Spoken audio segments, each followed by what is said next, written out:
Oke, langsung aja kita bahas saham yang lagi panas banget. PT Wahana Pro Natural dengan kode saham WAPO. Kita akan bedah bareng-bareng nih, apa sih yang bikin saham ini jadi buah bibir? Dan apakah ini beneran peluang emas buat Anda? Langsung aja ke pertanyaan utamanya. Saham ini harganya naik turun gila-gilaan dan lagi banyak banget yang ngomongin. Tapi pertanyaannya, apakah ini investasi yang fundamentalnya kuat atau cuma sekedar euforia sesaat? Nah, ini dilema yang harus Anda pahami sebelum neken tombol buy. Oke, biar kita nggak kesasar, ini dia peta jalan kita. Kita mulai dari dilema yang dihadapi investor, terus kita intip bisnis aslinya apa, kita cek rapor keuangannya, gali cerita di balik potensinya, timbang-timbang resikonya, dan terakhir, saya bantu Anda buat bikin kesimpulan investasi sendiri. Yuk, kita mulai.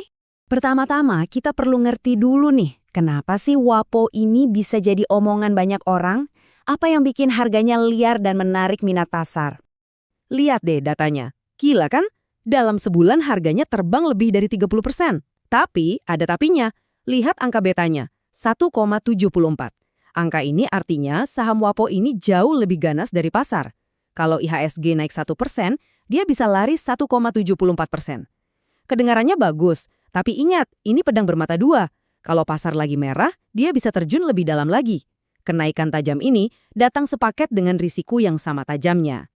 Oke, harga saham itu satu hal, tapi sebagai investor cerdas, kita harus tahu sebenarnya perusahaan ini jualan apa sih? Jangan cuma ikut-ikutan beli karena lagi rame. Singkatnya, WAPO ini pemain di sektor agroindustri. Mereka punya bisnis lawas yang jadi andalan, tapi sekarang mereka lagi manuver besar, masuk ke pasar minuman yang produknya bisa langsung kita temuin di rak-rak minimarket. Nah, disinilah ceritanya jadi seru. WAPO ini kayak punya dua muka.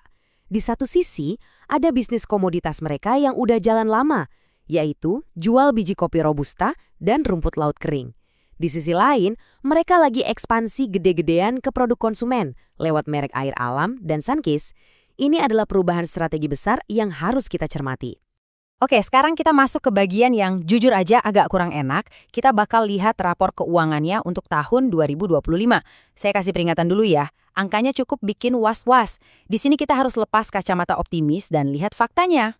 Dan ini dia intinya. Sepanjang 2025, WAPO bukannya untung, tapi malah rugi bersih 11,6 miliar rupiah. Ini bukan cuma labanya turun ya, tapi benar-benar berbalik. Dari untung jadi buntung. Ini adalah lampu merah pertama yang menyala terang. Terus ruginya datang dari mana? Ya, salah satunya dari sini. Pendapatan mereka ambles 32,3% dibanding tahun sebelumnya. Ini bukan sekedar bisnis yang lagi lesu, ini bisnis yang ukurannya menyusut drastis cuma dalam setahun. Sekarang, coba lihat gambaran besarnya di tabel ini bareng-bareng. Fokus aja ke dua baris paling bawah, EBITDA dan laba bersih. Lihat kan, anjloknya parah banget. Dari yang tadinya masih ada untung sedikit, sekarang terjun bebas ke angka minus. Ini menunjukkan ada masalah yang serius di mesin operasional perusahaannya. Nah, ini dia, ROE negatif. Apa artinya ini buat kita sebagai investor? Gini, simpelnya, setiap 100 ribu rupiah modal yang kita tanam di perusahaan ini, bukannya jadi 120 ribu malah jadi tinggal 80 ribuan. Modal kita itu kekerus, bukan bertumbuh. Perusahaan gagal total menghasilkan profit dari uang para investornya. Jadi pertanyaannya jelas banget. Kalau rapornya merah semua kayak gini, kok masih ada yang mau beli sahamnya? Jawabannya ada di cerita. Karena di pasar saham, kadang orang nggak beli kenyataan hari ini, tapi mereka membeli harapan dan cerita tentang masa depan. Headline kayak gini nih yang bikin pusing kan? Di satu sisi laporan keuangannya berdarah-darah, di sisi lain sentimen pasarnya malah positif. Inilah inti dari dilema WAPO. Dan ini dia jimatnya WAPO. Mereka itu pemasok untuk PT Santos Jaya Abadi, alias yang punya merek legendaris kapal api. Punya koneksi ke raksasa kayak gini, itu ibarat punya pelanggan VIP yang gak akan lari kemana-mana. Ini harapan terbesar dan cerita terkuat yang mereka punya. Jadi, ini dia 4 pilar optimisme para investor. Mereka yang beli saham ini pada dasarnya lagi bertaruh, bahwa bisnis minumannya bakal booming, koneksi sama kapal api bakal terus kuat, target perusahaan tercapai, dan ya, hype-nya di pasar akan terus berlanjut dan mendorong harga sahamnya lebih tinggi lagi. Baiklah, sekarang kita sampai di bagian paling krusial. Mari kita adu kedua sisi cerita ini. antara fakta angka yang keras di atas kertas melawan narasi masa depan yang indah. Slide ini adalah ringkasan dari semua kebingungan kita. Di kolom kiri, semua angka-angka jelek yang bikin kita pengen lari. Ada rugi, pendapatan anjlok, saham liar, dan modal kegerus. Di kolom kanan, semua potensi manis yang bikin kita pengen beli.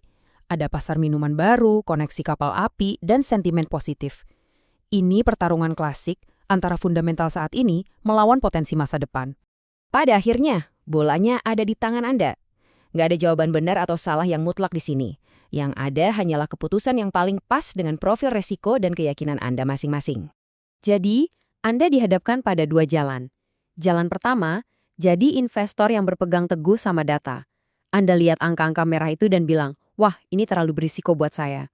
Jalan kedua, jadi investor yang percaya pada cerita. Anda lihat koneksi kapal api dan bisnis minumannya, lalu bilang, wah ini bisa jadi turnaround story yang luar biasa. Pertanyaan ini bukan untuk saya jawab, tapi untuk Anda renungkan. Apakah Anda tipe investor yang membeli bukti kinerja finansial yang solid di masa lalu? Atau Anda tipe investor yang mau mengambil resiko lebih tinggi demi sebuah cerita pertumbuhan yang menarik di masa depan?